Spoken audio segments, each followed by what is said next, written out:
of all, thank you for inviting me here today to talk. When I first read the brief of what I needed to talk about, I thought this is going to be quite interesting, going up through the election and what's going to pop out the other side. It's one of the things that I always pay a lot of attention to from a media perspective of how this is going to pan out. But certainly in the last couple of weeks, it's been changing quite dramatically in the media, with a number of people making some quite bold statements. So up until even just before the weekend, there have been a number of reports that have come out. So I've tried to make as many changes to keep me up to date as possible. So the approach I want to sort of take you through is to look at sort of statistics on spend. Let's have a look at that. Let's have a look at some performance as well. So if there isn't any more money out there, how is the NHS going to deal with this particular issue?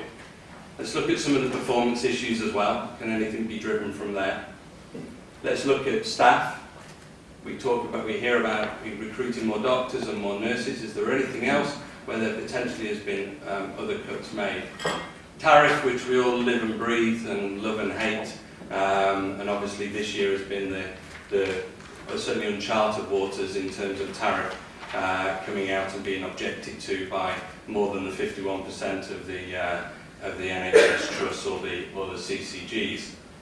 And then the sort of journey that, this is my sort of approach and ideal way of looking at it, and coming from the private sector, which is obviously is sometimes frowned upon by the NHS. Hospitals do need to run efficient.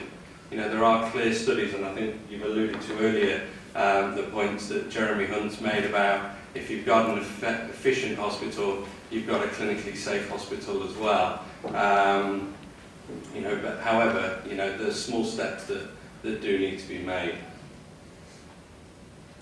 But it's probably not a surprise that most of you saw this in the Daily Telegraph, which was basically the call for, we've given you the 8 billion, now it's your turn to go away and get on with it and make this as efficient as possible. So that was last week.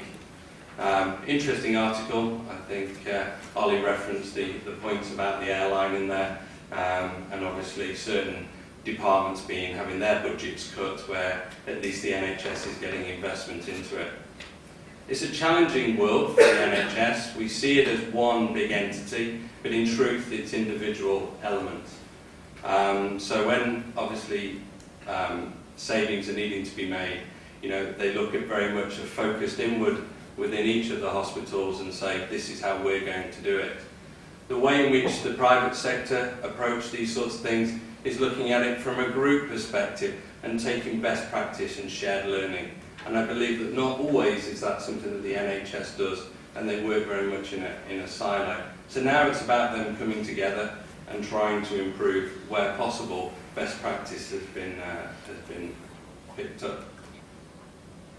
So let's just talk about some of the spend numbers, and it's really interesting when you actually try and get to the bottom of some of the numbers. There's $1 billion short here, or there's $500 million difference here, so please don't shoot me down for any numbers that are slightly inaccurate. But again, it depends when the merry-go-round's finished. But what's really clear is we look at the NHS budget, but we also look at the admission levels. It's really clear that there's been a 15% increase in activity. So if it carries on in those levels, 8 billion really isn't going to cut it. Neither is really trying to achieve some efficiency saving from slashing and burning. And certainly not asking any of you in this room to say, can you knock a 10p off a box of bandages, or can you do this, or can you do that, and try and drive the industry down on saving. Really what they've got to start doing is looking inward. How can they be more efficient? And I'll come on to a few slides later on sort of demonstrating where potentially tariff is shown to be very, very different. But obviously there's a 28% budget increase from 2008-9.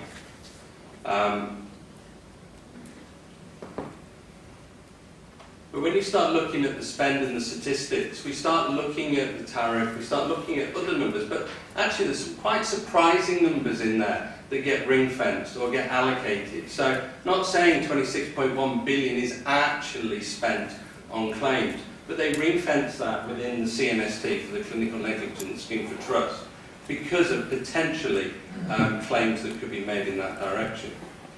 The capita spend has obviously gone up from 2009 to 2013.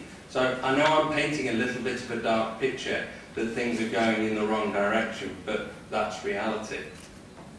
However, literally I think it was last week, if my memory serves me correct, that the NHS report shows that there is now an 822 million deficit. Sorry, I forgot the M off there, that would be very nice for them. But again, it's going in the direction that people are shifting, and they're like rabbits in the headlights. They're trying to sort of pick at certain elements when actually they really do need to start looking at a more inward approach from a trust perspective. You know, we hear about all of the nurses, we hear about agency, but actually, if there was only 1% reduction in people being absent from work in the NHS, they would save £34 million a year.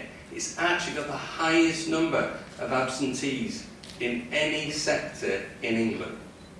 So it's starting to look at what some of those issues are telling us. Is that there's a culture issue? Is that there's a sort of been very much a top-down and people are still trying to recover from it?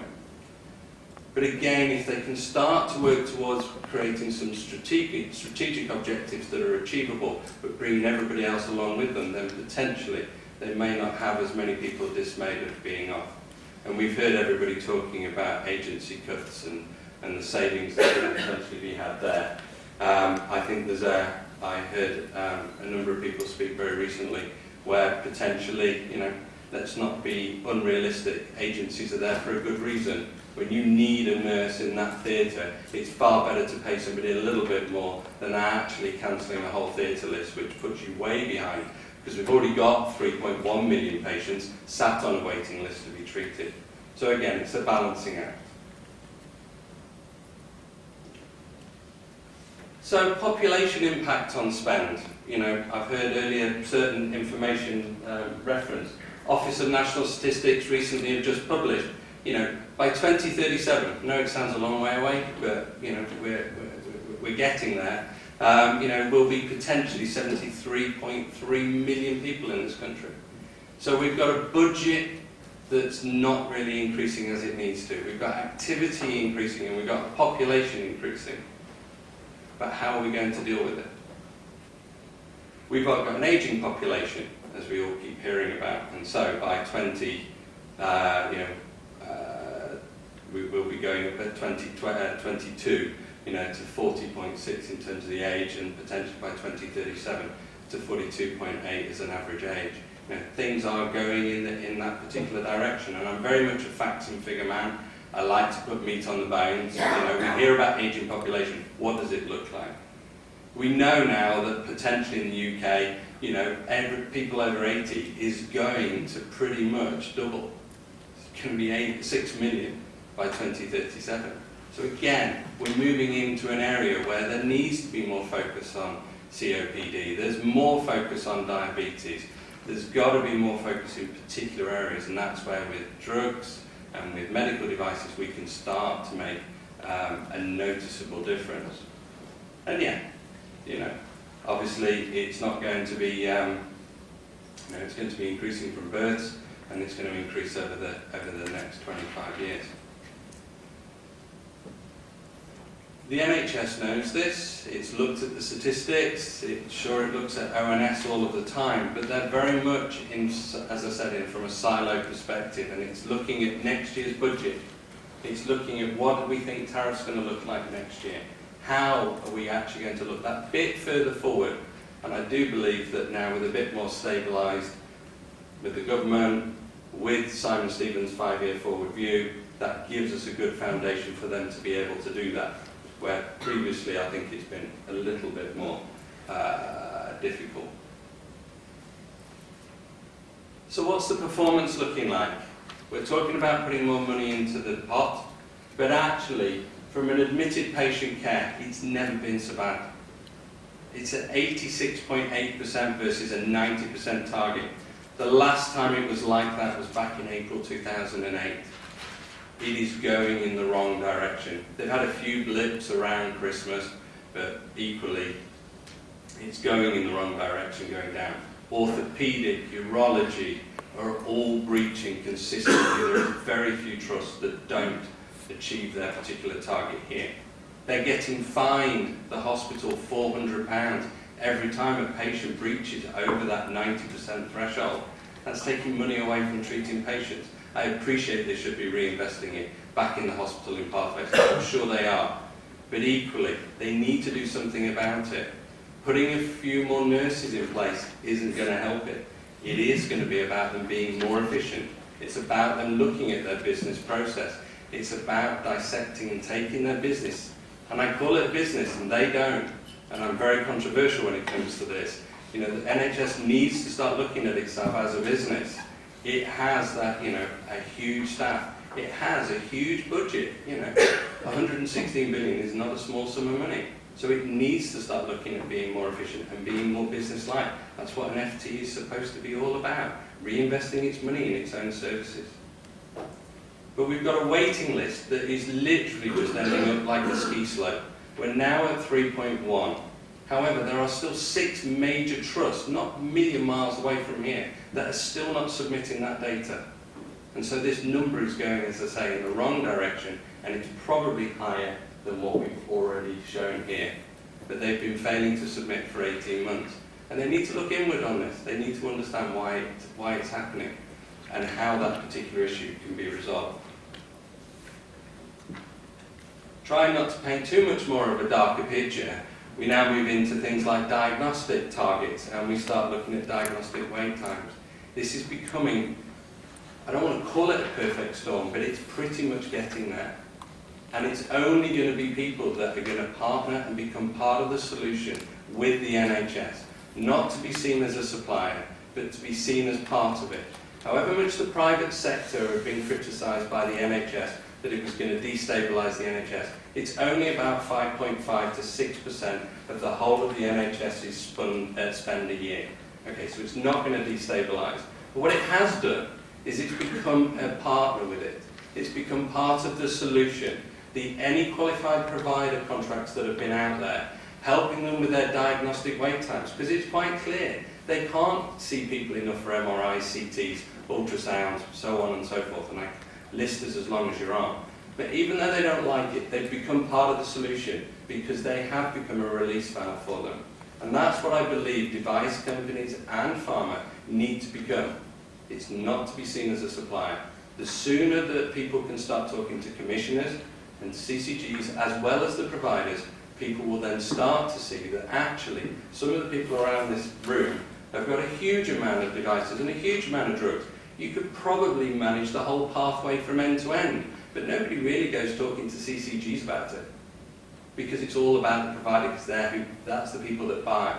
But actually, if there are pathway changes that need to happen, it's the CCG that will instigate it along with the provider. So again, as these things start to increase and get worse and worse, the 8 billion is just not going to cut it. My final little bit of doom. This is the one that probably, hits the hardest when they all started to go wrong, and that was the cancer wait times. So from first urgent referral through to first treatment of basically 62 days, it's now down at 82.3%. That's 5,704 patients. This is just in the month of March that didn't get seen within that period of time. This is the worst it's ever been.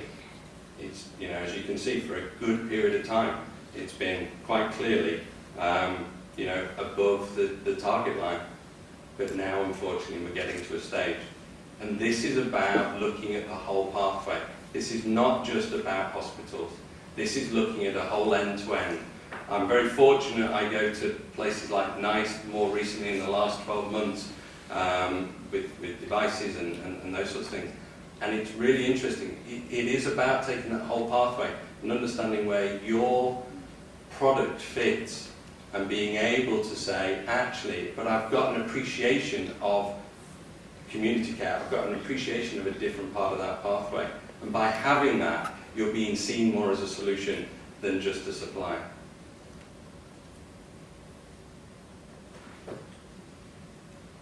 we talk about staff changes. I was very fortunate recently to be at another society not 2 million miles away from here, and a figure that absolutely astounded me was that district nurses from 2003 to 2013 has been halved. And that was from the Royal College of Nurses, the head who told me that figure, or presented that figure. And that's a frightening reduction. Why is it a frightening reduction? We're talking about hospitals, we're talking about the NHS. We put patients in beds, we treat them, and then we let them go, and they get seen. But actually, if we've got half the district nurses out there, then no wonder we've got bed blocking. No wonder we've actually got issues. And in terms of targets for me, targets are very much, we've all talked about the 18-week targets, the waiting list targets, and those sorts of things. But actually, the information is recorded in the system that says what day was Richard due to be discharged, or what day was he discharged. And those two dates differ quite dramatically because they can't get out into the community to actually be seen. So again, there's a big shift to try and drive that back up, but it's not going to happen overnight. But it's certainly a focus area that if I had £8 billion in my pocket, I would be looking, certainly in that community area, to try and alleviate some of those pressures so that they can see some of the waiting list. Because we've got a front door and a back door problem. They can't get in the front door, and we can't get them out the back door quick enough. And as soon as we start getting into the winter months, and I know we're in June, realise we're not there just yet, but they should be planning that now. They should be planning their capacity now. They should be talking to their neighbouring providers to help them. But obviously nursing places have all been cut. I'm not telling you really there anything you didn't already know. That's from the Royal College of Nurses as well. And London was a really big hit, and they really struggled. The numbers they had of new placements wasn't enough in the first place. And so to get the hit and get the cut was a real issue. But we talk about investing in the hospitals. We talk about more doctors. We talk about more nurses. I come back to my point about NICE. It's about understanding that whole pathway. It's, emotions and everybody else all looks at hospitals and says, oh yeah, we need to give frontline staff, we need to give more. Yeah, there's been a small increase or decrease in management, but a huge reduction. But actually, it's whole pathway. It can't just be seen in isolation. It needs to be looked at. But there are ups and downs. So I saw some other statistics that literally came out yesterday from the Confed, which were talking about more nurses here, more doctors here, more allied health professionals, blah, blah, blah, blah, blah. But nobody actually really is talking about community. And they're the people that allow them to put the patients in and also take them out and look after them.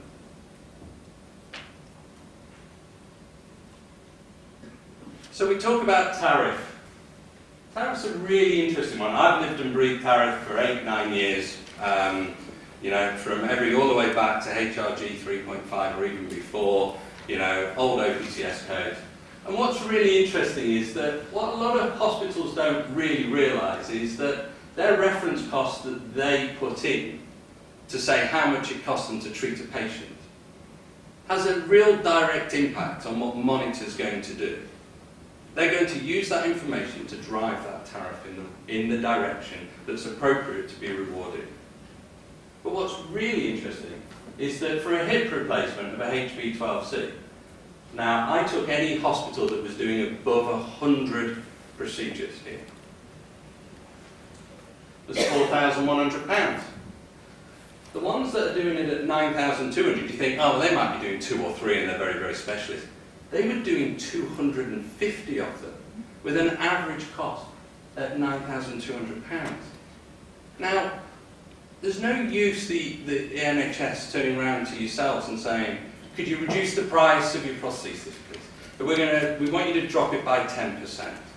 Actually, they need to start looking at being more efficient internally, but also looking at how does Hospital A versus Hospital B manage to do it at £4,500. And it won't be because they've managed to get a better buying price on a hip joint or whatever it might be. It's because they've been more efficient within their hospital. They've got different models of operating. Now I can't say, because I got criticised once before by saying, from Newcastle to Brighton, patients are all different and pathways. They're not going to differ too dramatically. Okay? There'll be some conditions that will be treated a bit differently. But when you start talking about hips and knees, you know, how do they manage to do that? But nobody's really sitting back and saying, actually, I'm going to go and talk to the Royal Surrey, or I'm going to go and talk to Brighton, or I'm going to go and talk to the Newcastle Foundation Trust, and find out really why they're making that happen. Because this is a bit of a hidden myth. This just happens. And when we started working with people leading up to the new tariff, suddenly they said, all right, so that's what drives it, is it? Oh, okay, well, I don't actually include my excluded prosthesis device in the cost that we submit through. And the amount of people that just sort of went, oh, right, I've got to put that in, have I? And it's the whole driver, and everyone complained about tariff dropping, but actually, it's a byproduct of what they've done themselves. And the same with knees. Sorry, I've done apologies. That should be hip and then knee underneath. I do apologise. And again, it's exactly the same situation. We're going from £4,500 to £10,900. And this is rife across the reference costs. And so again, they need to look at how they're going to be more efficient. How could they become more of a day case than an inpatient procedure? How could they get patients out in 2 days? They need to look at it. And just by thinking they're going to get £8 million divided by X number of trusts that's going to help them isn't really going to be the magic answer. In BMI, I used to look at every single hospital on a monthly basis of who spent what against each of the prostheses for each procedure. How long they stayed for, so that they knew how much they were wasting. Does the NHS do that? Good question. So, private. I was asked, it sort of ended on the end of the brief to me, and about the private sector. So I just thought I'd chuck them in, because obviously they're the cardinal sin, you know, they always get questioned. What's really interesting is that the private sector are actually under longer contracts now with their insurers. Previously, they used to have sort of annual contract renewals and a bun fight in the OK route, and then they'd go into the following year and hopefully implement it. They're now signing up between 2 and 6 years on tariff with the insurers, with Bupa, with AXA, with PPP, Aviva, Simply Health, blah, blah, blah. They're moving more into that. They're having to have to look at their own costs. Most insurance companies are now pushing them. When Mrs. Smith was able to stay another night and drink another bottle of Chablis, and the consultant didn't want to send her home, those days have gone. If she stays another night, the hospital stands the money. Most of the activity now is package price. One particular provider, which I can't name, is literally all package price for everything, whether it's high acuity or not. But they're moving in that direction. Why are they moving in that direction? Because they're looking at the private providers treating NHS patients, saying, you can treat that patient for £5,000 and you're charging me £10,000. So start becoming more efficient as a hospital. And they are. They are becoming more efficient. But they are moving more into that arena of saying, suppliers, we need you to come down on price. I think, again, working with the private providers, offering a better solution and becoming part of the solution will be more appropriate. Most of the most of the country, to be fair, all took ETO. I was surprised with some of them that didn't. Why would you give away 2.5% of your sequin with the activity? But again, they're having to have to manage the reduction in tariff. And the private providers are keeping a close eye on the balance. Do they really want to get involved in the NHS too much more? Do they really want to look at destabilising it? Or if these waiting lists carry on at 3.1 million, then what option do you have if you're a person that needs a hip replaced pretty quick, or a knee, or whatever it might be? So again, they're paying very close attention to what's going on. They're probably not running out to group disaster, because if their hospitals are full of NHS, then they are not allowed to substitute that for private.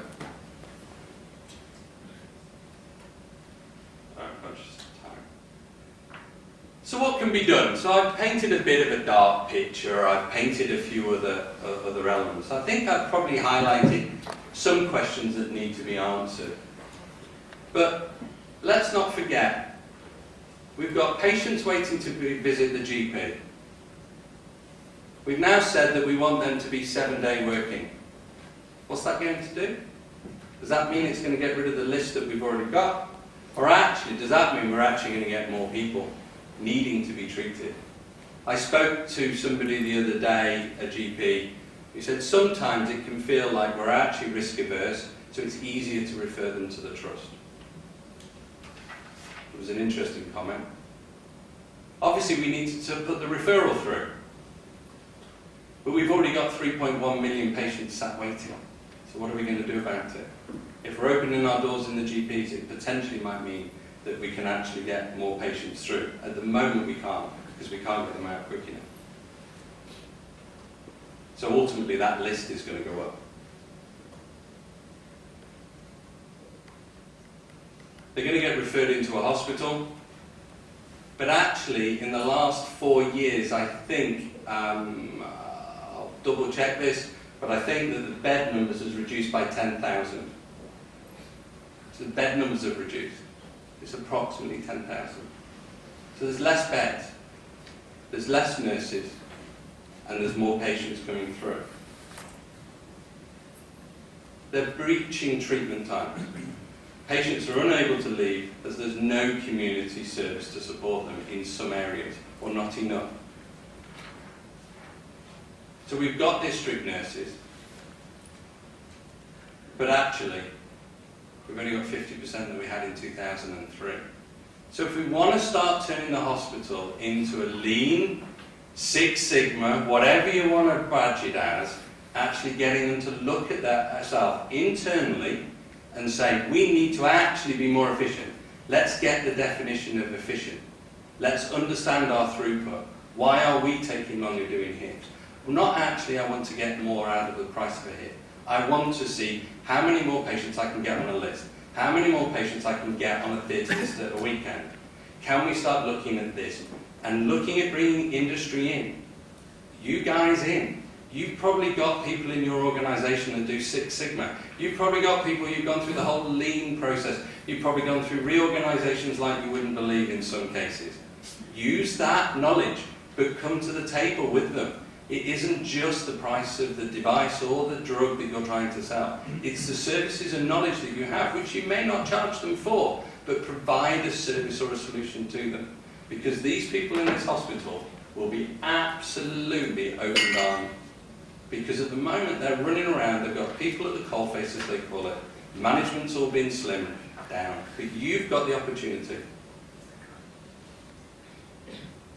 And look at supporting, sharing best practice. Don't assume that if you're doing something in one place, that they all know it's happening somewhere else.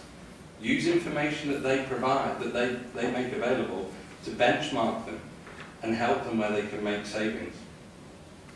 But for me, the two areas of saving is pretty much out there, allowing that capacity to be freed up and helping in and around the GPs for drugs and for services that don't mean that we're actually going to still create a further bottleneck within the NHS.